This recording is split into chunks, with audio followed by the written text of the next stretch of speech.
several of my family went to Virginia Tech and the Hokey Pokey, because they are the Hokies. The Hokey Pokey's sort of their official dance. And I saw a cartoon one time that was very applicable, and it said, what if the Hokey Pokey really is what it's all about? Yeah, I saw that too. And I thought, maybe it is, who knows? Anyway, David danced the Hokey Pokey.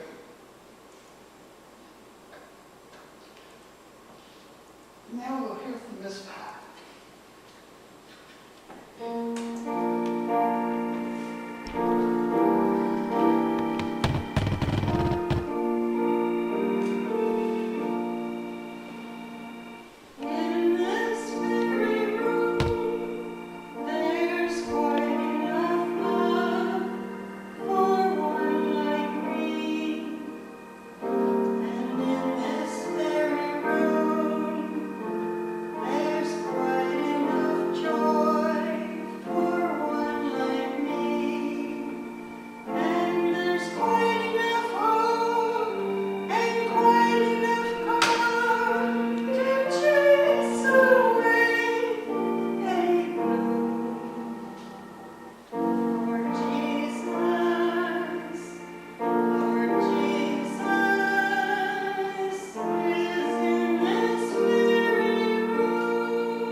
Reminding us of Jesus' presence wherever two or three are gathered.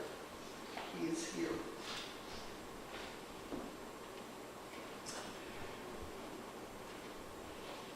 As Jean told us this morning, our Old Testament lesson is maybe not so familiar story about David dancing before the ark. And it comes from the Old Testament book of 2 Samuel, chapter 6, verses 1 through 5, and then 12 through 21, or 23. Listen now for the word of the Lord for us.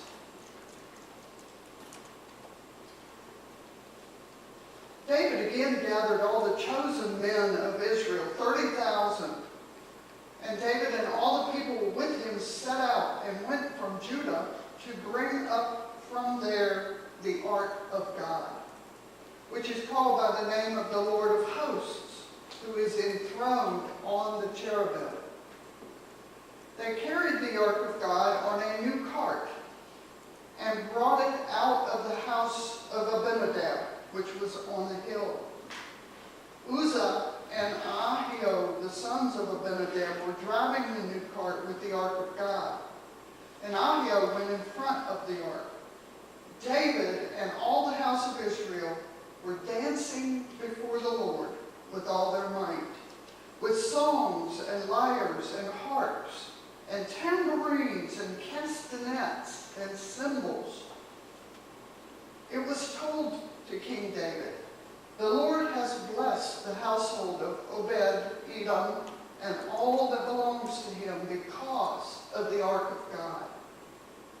So David went and brought up the ark of God from the house of Obed-Edom to the city of David with rejoicing. And when those who bore the ark of the Lord had gone 6 paces, he sacrificed an ox at a fatling. And David danced before the Lord with all his might. He was girded in a linen ephod. And David and all the house of Israel brought up the ark of the Lord with shouting and with the sound of the trumpet. And as the ark of the Lord came into the city of David, Michal, the daughter of Saul, looked out of the window, and she saw King David leaping and dancing before the Lord. And she despised him in her heart. They brought in the ark of the Lord and set it in its place inside the tent that David had pitched for it. And David offered burnt offerings and offerings of well-being before the Lord.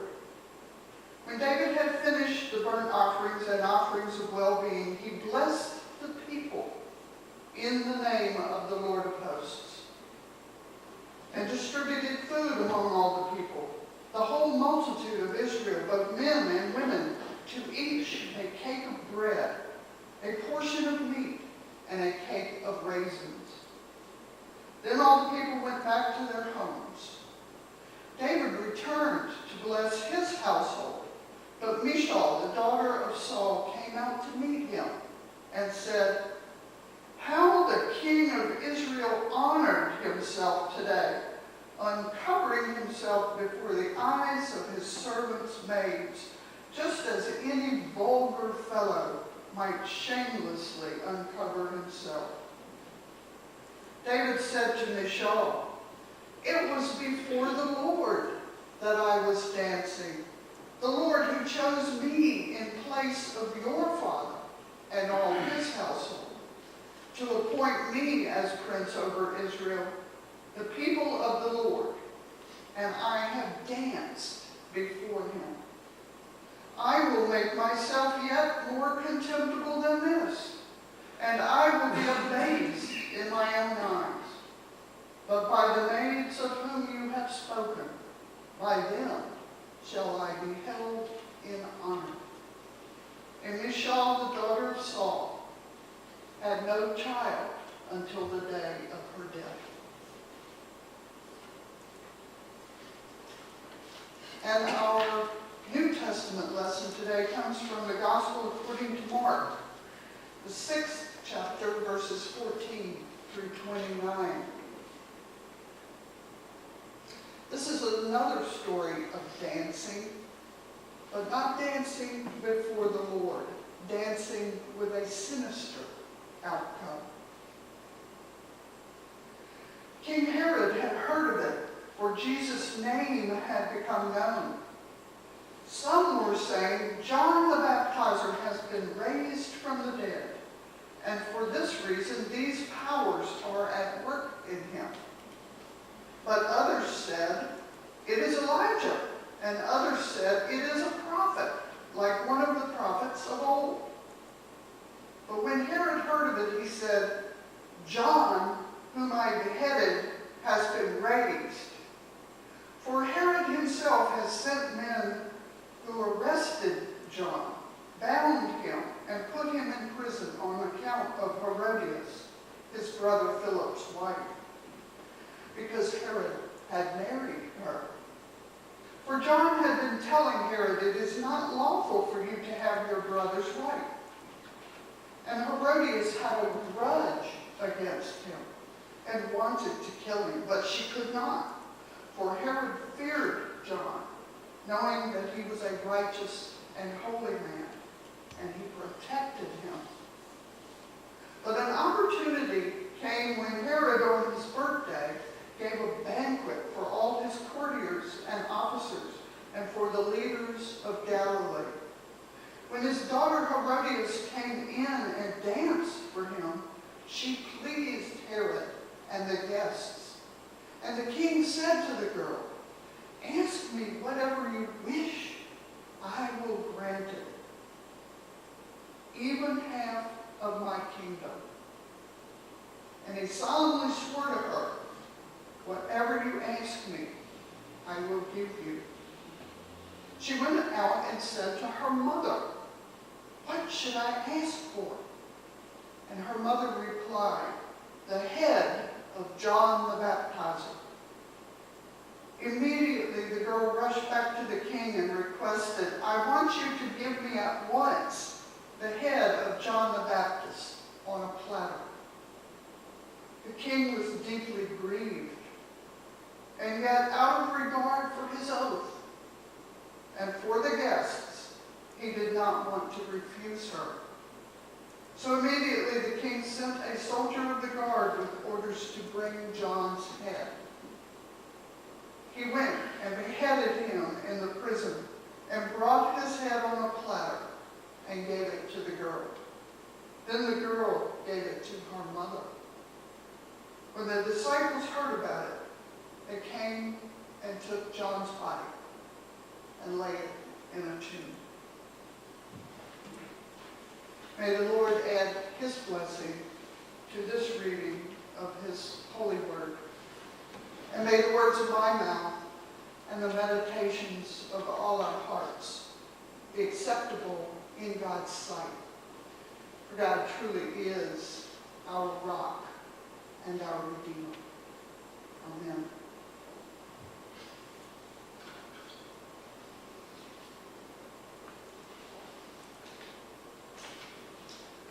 Long, long ago, when I was growing up, I attended very few churches that had different styles of worship from what I was used to. I began very young attending a Baptist church. But after that, for most of my life, I was a Presbyterian. And as you know, in the Presbyterian church, all of our music is done on the piano or the organ. And we always stand and sing hymns together, holding the hymnal in our hands, singing the song through all the verses, and then we sit down.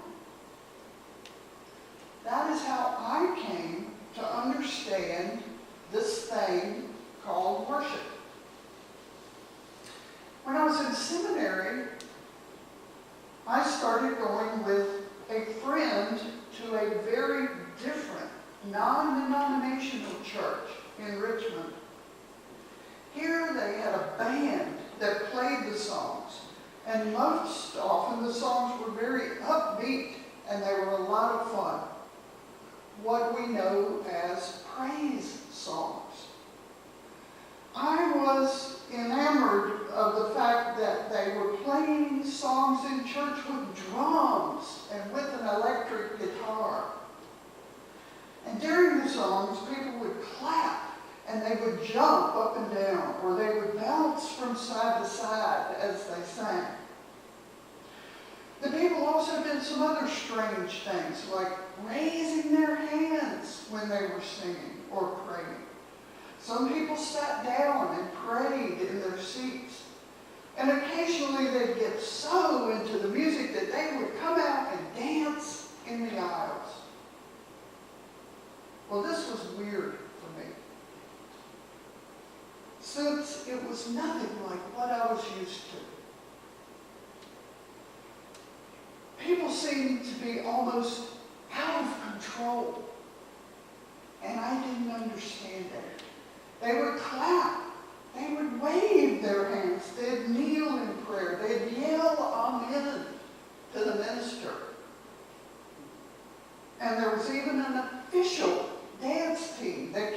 down front and did interpretive dance with ribbons while the worship team played. I didn't know what to think of all this, but I was learning. I said no to dancing in the aisles. That is just too much for me, I thought. These people are kind of making fools of themselves. And it was distracting. I had a hard time worshiping and paying attention to God as the people right next to me were jumping and hopping around and yelling. It was hard to think straight about anything, let alone about God. But as I began to go with my friend more and more to this church, I realized something about their worship. Most of the people there weren't trying to put on a show. It wasn't at all about them. They were truly just excited about their worship, and they were passionate about praising God and about the feeling of praise and thankfulness that they were letting loose in worship. They didn't care what anybody else thought. They worshiped God with everything that they had. The more I began to watch these folks as they danced around the sanctuary, the more I understood that their heart was after God. And the more I noticed that I was catching that same urge, the urge to dance, to feel free enough to dance in joy before God. It started slowly, I have to admit. You know, the frozen chosen don't change easily. But eventually I felt comfortable moving from place to place, out to the side, or even around the back of the church when singing.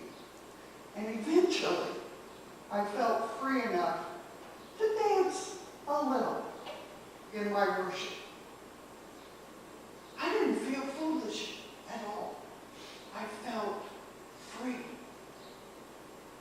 Before, I tended to be concerned with how I looked to the people around me, just as I was looking at them and judging them. All too often, you see, we come into a situation of worship somewhere, and we look around and we pay attention to the people around us and what they're doing, instead of, in all honesty, the others should be the last things on our minds. When we worship, our sole focus should be on God alone. That is what worship is. It is our giving praise to God. Not what we get, but what we give. We should be focused on expressing our love and our praise and our admiration to God first and foremost. And the songs we sing and the actions of our bodies should be living prayers that we give to worship God. Well, this attitude, while somewhat foreign to us, was something that David understood very clearly. And he expressed in our Old Testament passage today. King David made the decision to bring the Ark of the Covenant, the Ark of God, back to Jerusalem, to the Jewish people. This was a significant event because, as Jean told us and reminded us, the Ark was not just any old box. And it wasn't a boat either, but it wasn't any old box. It was covered with gold. It was worth a great deal, even above and beyond that, because the Ark contained the Ten much more. The ark represented the presence of God among the people. And it was kept in the inner sanctum of the tabernacle, the tent of meeting. In Exodus 25, as God gives Moses the instructions for building the tabernacle and the ark, God says to Moses, "There above the cover between the two cherubim that are over the ark of the testimony, I will meet with you and give you all my commands for the Israelites." So bringing the ark into the city of David meant that they were bringing the very presence of God into their midst. God, who was for them, would dwell among them. To David, this was such a big deal that every 6 steps he took, and the people took with his ark, he stopped and sacrificed a bull and a fatted calf. The Israelites were saying thank you to God that they were able to be so close to him, live in his presence. And they asked God to continue to have mercy on them because they felt they were not always worthy to be in his presence. This is where worship begins, when people come into the presence of God.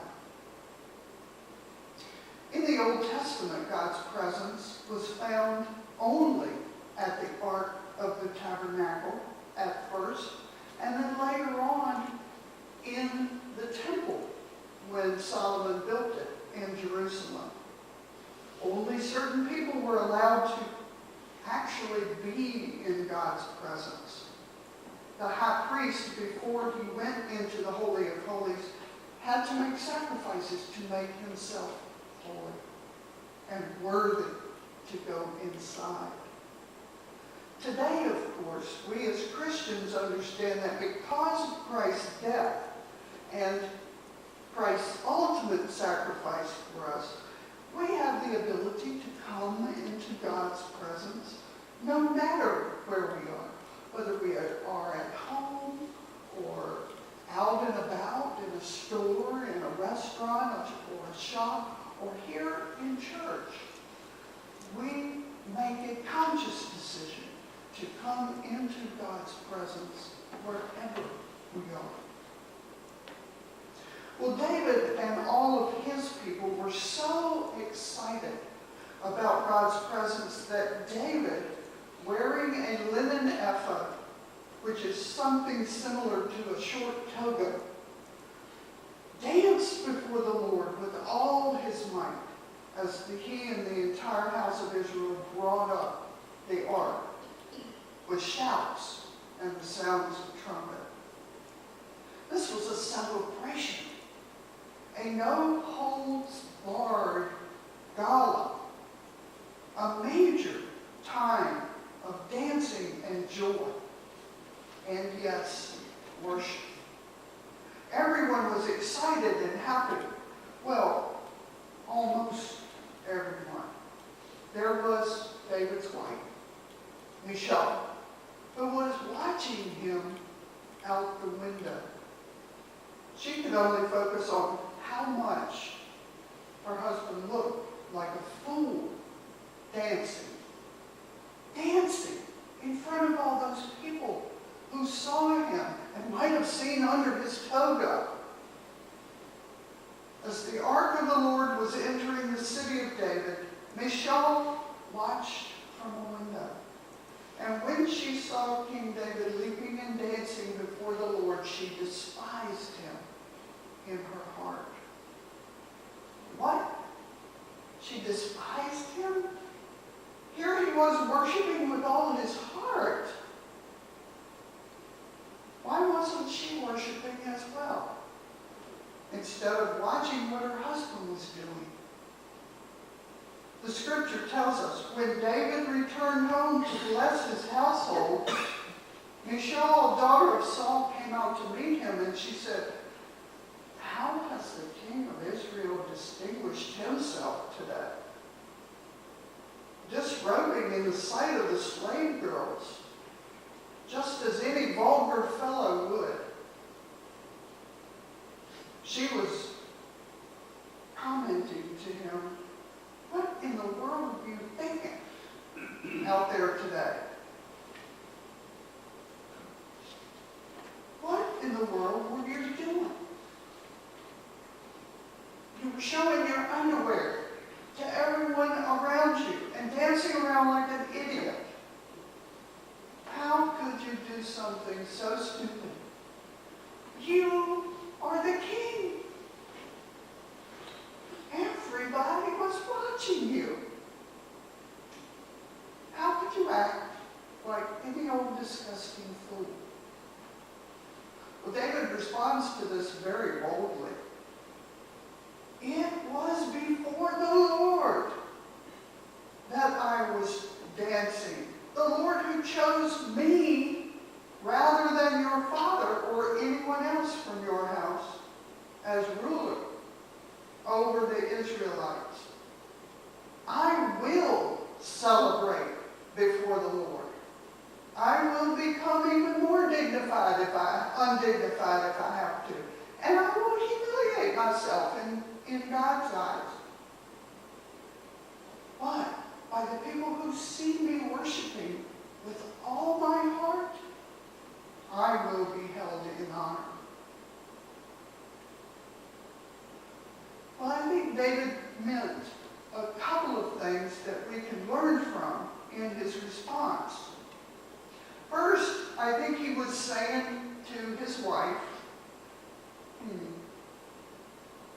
"I don't really care what you or anybody else thinks.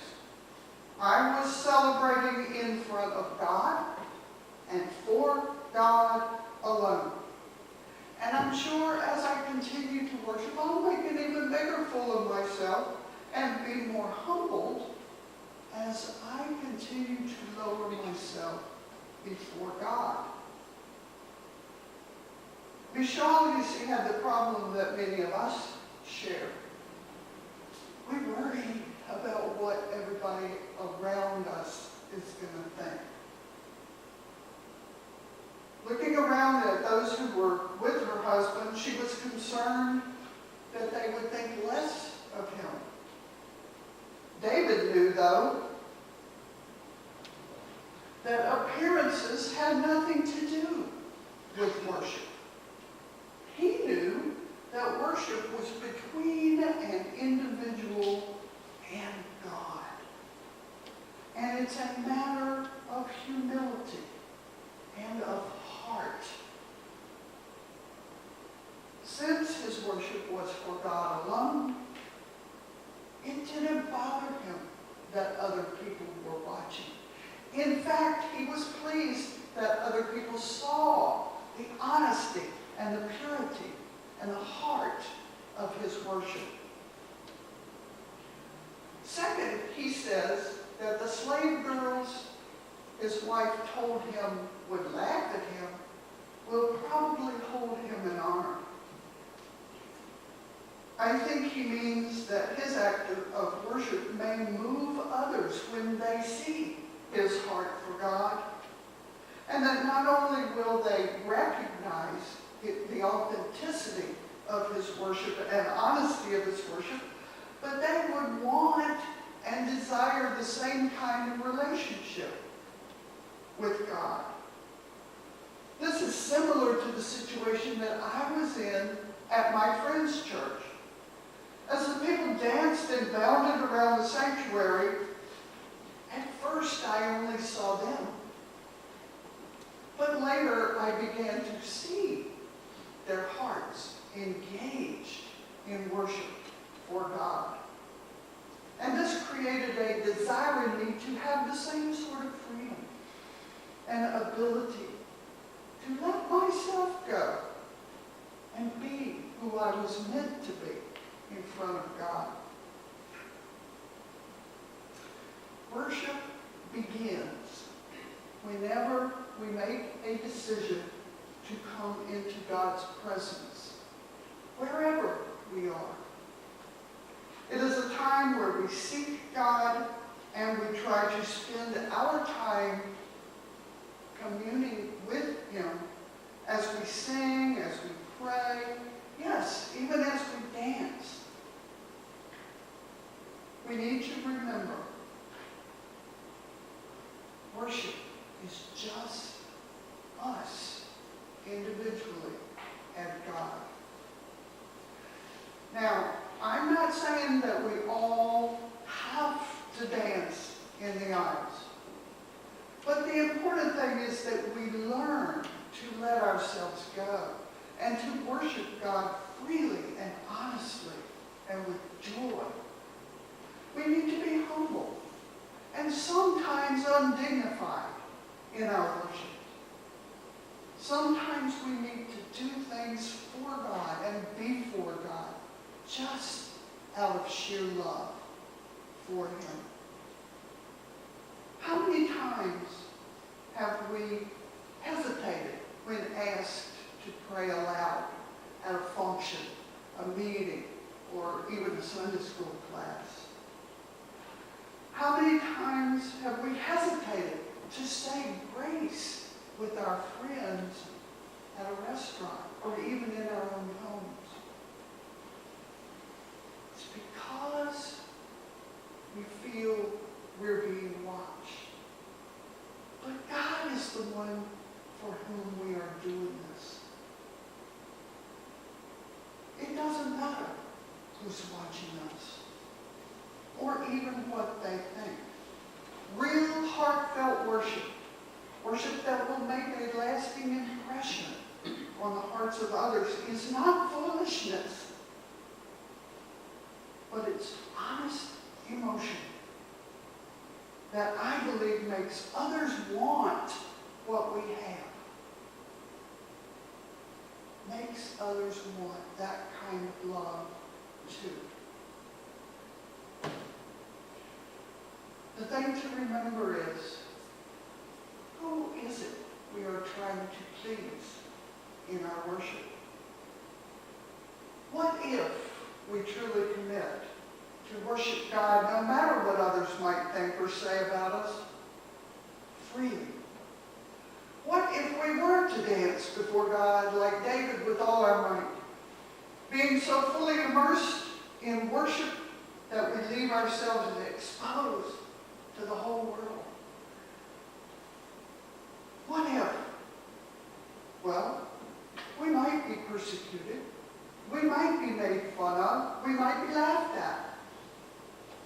But I believe that many would see the truth in our hearts and come to know the love of God through Christ, our Savior.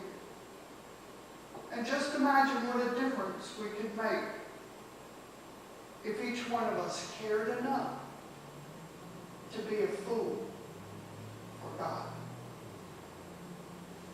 Thanks be to God.